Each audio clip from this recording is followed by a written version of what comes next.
Hi guys, it's Wombat and welcome to Greece. This is a map mod which actually contains two map mods. The Real Santorini map combined with Greece 2 into this one, Greece 3. And this is, as far as I can remember, the first time I'm using a map 1-to-1 scale standalone map that actually is sort of a map combo, and I wish we could see more of that in the future because the idea is absolutely splendid, and these two map mods, Real Santorini and Greece 2, work very well together. They are then of course connected by ferry, which they would be in real life as well, so there's absolutely nothing wrong about that. And since this is a standalone map, it requires its own profile, and I'm gonna show you how to set it up in a little bit.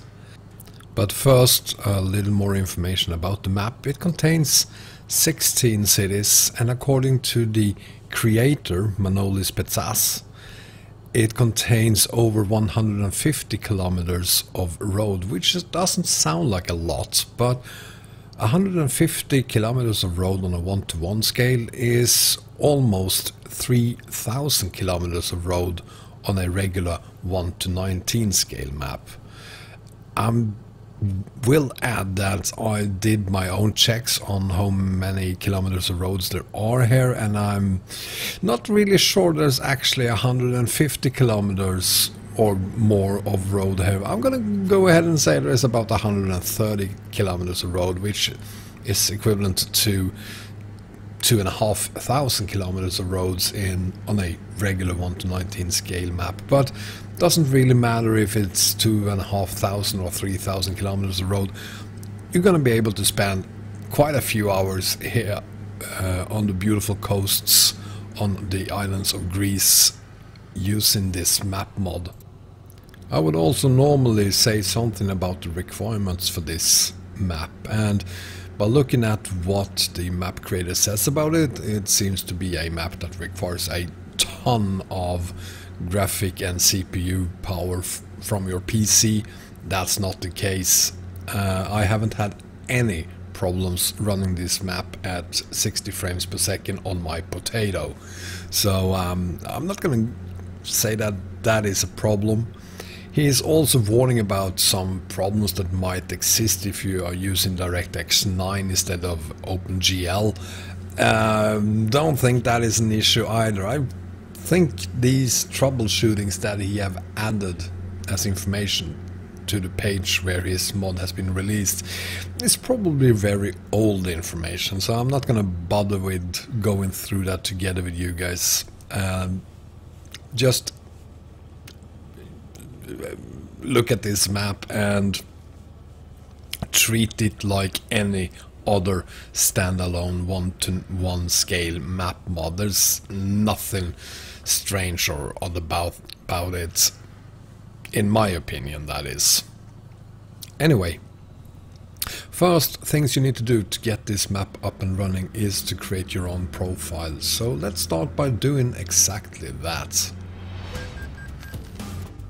So the first thing you need to do after clicking new profile is to create a name for yourself. I'm gonna call myself Wombat Greece, then add a picture, preferred truck design, company logo and a company name. And before you click the create button, you then go to the mod manager and add the single file for this mod, Greece 3, the 1-to-1 scale real thing. Change the playing module to sendpeercore.mbd. I'm gonna uncheck use Steam Cloud, skip the wizard, let the game load for a little bit before you get to select your headquarter. There are 16 settlements here, and I'm gonna go with let's see, Oya. I'm gonna go with Oya. Confirm selection, skip the tutorial as well, and you're good to go and do your first haul on this map. Now, normally I would now at this point do a lot of different flyovers of the map and show you the beauty of it, but I don't feel that I can do that this time, because it's really hard to find any angles that really works, because once you go into flight mode on ETS2, as soon as you are just a couple of feet higher up than you normally are in your truck, you can see a lot of empty spaces on this map, so it's really difficult, damn near impossible to do any real flyovers here. Still, images would work, but I mean, we have Facebook for that. So I'm not going to do those. Instead, I'm going to show you a little bit of how it looks when you haul around on this map. And I'm not going to lie to you, there are a lot of places that looks really nice. There are places that look completely deserted. There are places that looks not that good at all. And I'm gonna say that Greece 2 is the most developed mod here, while the Santorini part has more to be worked on before you could call that a mature map mod. I'm not by that saying that the Greece 2 part of Greece 3 is mature, but it looks a lot better than I honestly expected it to, because I've been on Greece before when it was still called Greece, just Greece, and to be honest, the map didn't look good at all. It was pretty boring at the time, and I think it was so boring that I didn't even bother making a video of it. But this time around there's still work to do, but it looks so much better with a lot more detail. That is the Greece 2 part of this map mod.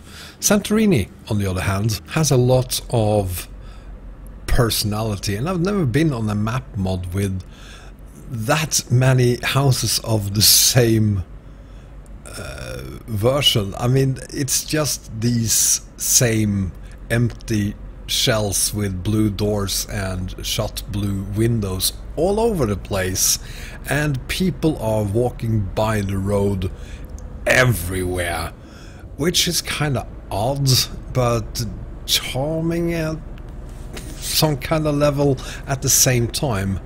The speed limits here are pretty bonkers as well. Now I'm finally getting into a 70 km/h part of the road, but otherwise you have to haul for the most part at say 30 or possibly 40 km/h, which really doesn't fit the mood I'm in, at least not today. So it's a bit of a struggle to not floor it and don't give a damn, but that is the Santorini part of the map mod. Santorini also have quite a few very nice roads, hairpin roads. Again, the environment surrounding the roads need a little bit of work, but there are some challenging hairpin roads here as well, serpentine roads, and especially when you have people walking on the road, it becomes quite a challenge. Anyway, to conclude, this map mod, or these 2 map mods combined, do require some more work, especially the Santorini part of it, but Greece 2 have developed fantastically and is by itself worth it, I think, to download. And we are on Santorini right now. The roads here aren't that bad, but the environment surrounding the roads needs some work to say it in a very nice way. And that is all I had to say about Greece 3 today. I hope you enjoyed the video, and if you did, please give me a thumbs up. And if you haven't already done so, please subscribe as well. And as always, feel free to share my videos on all your social medias. Thank you very much, guys. Take care, everyone. Bye bye.